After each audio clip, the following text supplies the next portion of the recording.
بسم اللہ الرحمن الرحیم۔ السلام علیکم ورحمۃ اللہ وبرکاتہ۔ ایک بار کا واقعہ ہے کہ چند صحابہ لکڑیاں جمع کرنے کے لیے گئے تو دشمنوں نے پکڑ کر قید کر لیا، پھر سوال و جواب کرنے کے بعد جنگ کا پیغام دے کر چھوڑ دیا۔ یہ حرکت حضرت خالد بن ولید رضی اللہ عنہ پر سخت ناگوار گزری۔ آپ نے کافروں کو سبق سکھانے کے لیے 12 لوگوں کو ساتھ لیا اور دشمنوں کی فوج میں شامل ہو گئے۔ ایک لشکر جو قلعے میں داخل ہونے والا تھا، اس میں یہ 12 مجاہدین اس طرح شامل ہو گئے کہ کسی کو معلوم نہ ہوا۔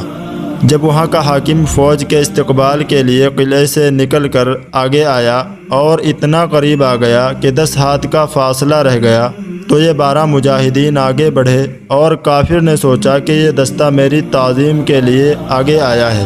اس کافر نے مرحبا کہتے ہوئے کفریہ کلمات بکنا شروع کیے کہ حضرت خالد بن ولید کلمہ شہادت پڑھتے ہوئے شیر کی طرح آگے بڑھے اور اسے دبوچ کر اپنی تلوار اس کی گردن پر رکھ دی۔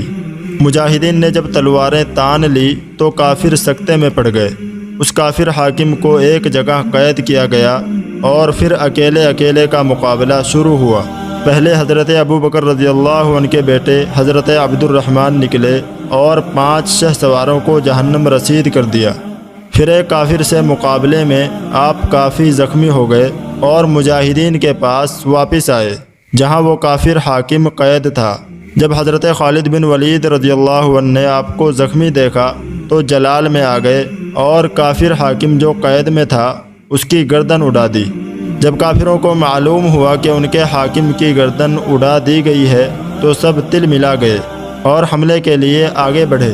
حضرت خالد بن ولید رضی اللہ عنہ نے ایک صحابی کو حضرت عبد الرحمن کی حفاظت پر مامور کیا اور صرف 10 مجاہدین آگے بڑھے۔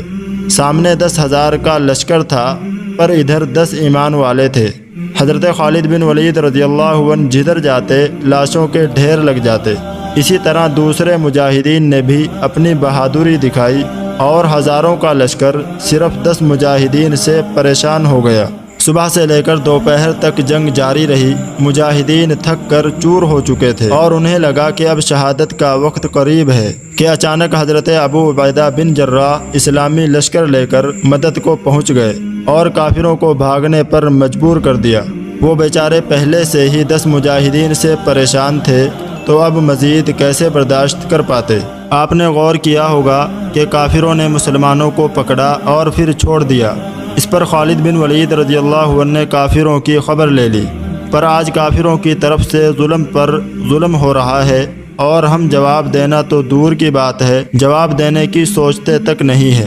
اللہ تبارک و تعالی ہمیں اور ہماری نسلوں کو دین پر قربان ہونے کا جذبہ نصیب فرمائے اور ہمیں دین کے لیے لڑنے کی توفیق عطا فرمائے۔